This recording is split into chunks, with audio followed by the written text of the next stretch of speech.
Am schimbat compresorul vieții și acum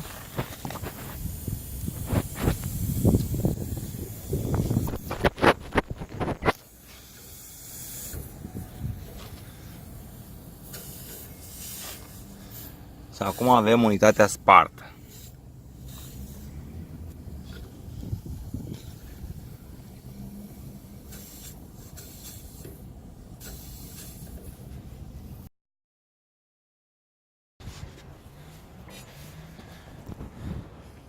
Este aici.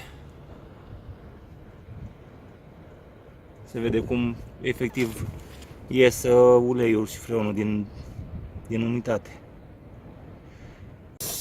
I-am dat.